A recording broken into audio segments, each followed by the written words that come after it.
Hello students, देखिए बच्चों, आज का जो आपका टॉपिक है वो है नाइट्रोजन साइकिल। और इससे पहले हम लोग नाइट्रोजन फिक्सेशन के बारे में पढ़ चुके हैं, जो आपको यहाँ पे हेल्प करेगा कि नाइट्रोजन फिक्सेशन क्या है और किस तरह से हमारे लिए यूज़फुल है।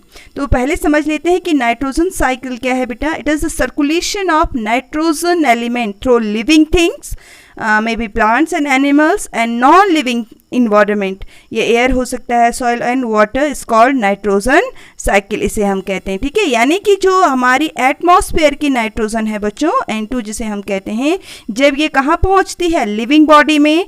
एटमॉस्फेयर की नाइट्रोजन कहाँ पहुँच रही है, लिविंग बॉडी में। ये प्लांट्स की बॉडी में हो सकता है, एनिमल्स की बॉडी में हो सकता है। ठीक है, और फिर दोबारा कहाँ आ जाती है, हमारे इन्वायरमेंट में आ जाती है, यानी कि हमारे एयर में आ गई, सॉइल में आ गई, वाटर में आ गई। तो इसी को हम क्या कहते हैं, it is called the nitrogen cycle. तो आगे हम जानते हैं कि ये किस तरह से होता है, ये नाइट्रोजन साइकिल कैसे चलती है, या हमारी जो एटमॉस्फेयर की जो नाइट्रोजन है वो किस तरह से ये जो है सर्कुलेट होती है लिविंग बॉडी से इन्वायरमेंट में और इन्वायरमेंट से लिविंग बॉडी में। देखिए बेटा, अगर हम एटमॉस्फेरिक नाइट्रोजन की बात करें तो किस तरह से हम नाइट्रोजन गैस को लिखते हैं, N2। आप देख रहे हैं यहाँ पे मैंने दो मॉलिक्यूल्स बनाए हैं, ये नाइट्रोजन के, एटमॉस्फेरिक नाइट्रोजन जो है, और ये ट्रिपल कोवलेंट बॉन्ड से जुड़े हुए होते हैं। ये काफ़ी मजबूत बॉन्ड होता है जो ईजिली टूटता नहीं है बच्चों। ठीक है, इसीलिए हम क्या कहते हैं कि जो ये एटमॉस्फेरिक नाइट्रोजन है ये हाईली नॉन रिएक्टिव गैस है, यानी कि किसी के साथ रिएक्ट नहीं करती है। ये मॉलिक्यूल्स आसानी से अलग अलग नहीं होते हैं, फिर भी ये हमारी बॉडी में पहुंच जाती है, और हमारी बॉडी से या प्लांट्स की बॉडी में पहुंच जाती है, सॉइल में आ जाती है, और फिर दोबारा से आपकी एटमॉस्फेयर में आ जाती है। तो देखते हैं कि ये बॉन्ड कैसे टूटते हैं आपके। ये जो बॉन्ड है ये टूटते हैं बच्चों आपको किसकी वजह से, नाइट्रोजन फिक्सेशन उसे हम कहते हैं।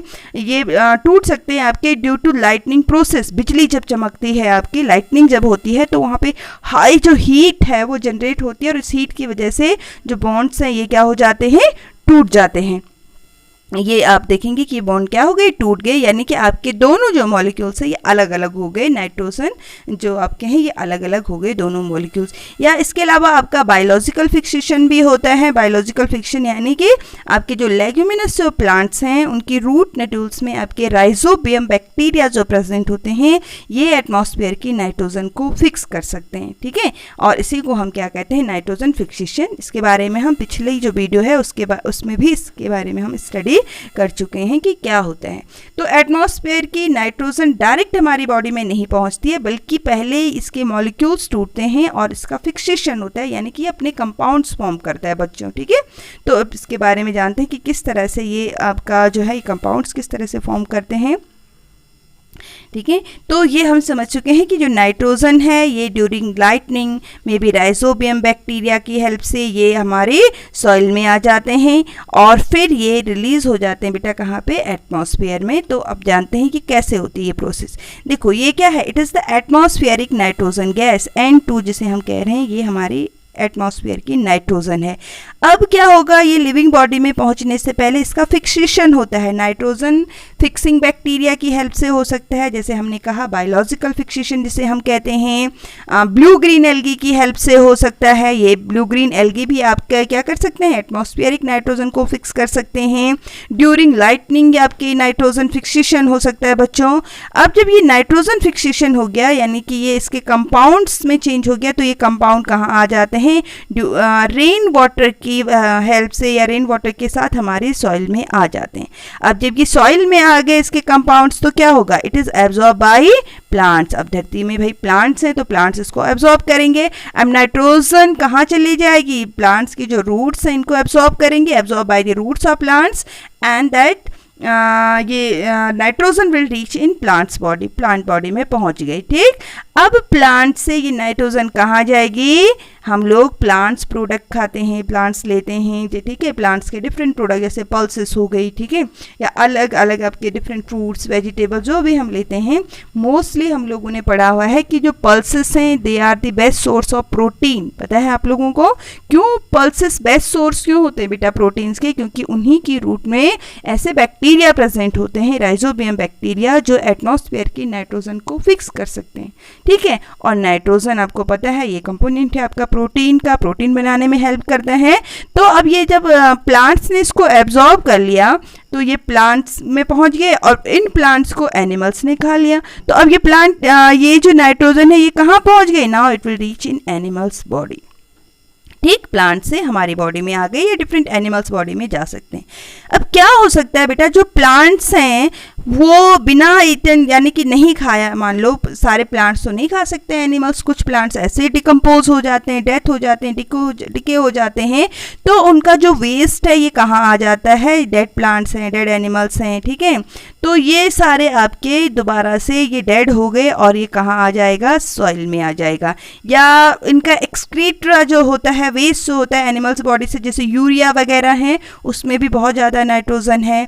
एनिमल्स की बॉडी भी जब डेड हो गई तो ये दोबारा कहाँ आ जाते हैं बच्चों? ये आ जाते हैं आपके फिर से सॉइल में, compounds of nitrogen in soil. कैसे? बैक्टीरिया इसको डिकम्पोज करते हैं, फंगस इसको डिकम्पोज कर सकते हैं और कहाँ पहुँच जाते हैं? हमारे सॉइल में दोबारा से आ गए। क्लियर? अब क्या होगा? या तो फिर से इन्हें प्लांट्स एब्जॉर्ब कर लेंगे इस नाइट्रोजन को, फिर ये एनिमल बॉडी में जाएगी, फिर इनमें से कुछ डेथ हो सकते हैं, डिके हो सकते हैं, ठीक है, और फिर आपका ये कहाँ आ सकते हैं? आपके सॉइल में आ सकते हैं। इसके बाद देखिए बेटा, सॉइल में इस तरह से ये नाइट्रोजन साइकिल चलती रहती है। अब इसके बाद कुछ आपके डीनाइट्रीफाइंग बैक्टीरिया भी होते हैं। डीनाइट्रीफाइंग बैक्टीरिया क्या करते हैं? जो ये नाइट्रोजन है इन डेड एंड जो आपके डिके प्लांट वेस्ट है या एनिमल्स वेस्ट है, ठीक है, उनकी बॉडी से जो में क्या है, जो भी वेस्ट जो है या उनकी जो बॉडी में जो नाइट्रोजन प्रेजेंट है, तो हमारी सॉइल में कुछ डीनाइट्रीफाइंग बैक्टीरिया प्रेजेंट होते हैं। ये डीनाइट्रीफाइंग बैक्टीरिया क्या करते हैं? इस नाइट्रोजन गैस को दोबारा से एटमॉस्फेयर में रिलीज कर देते हैं।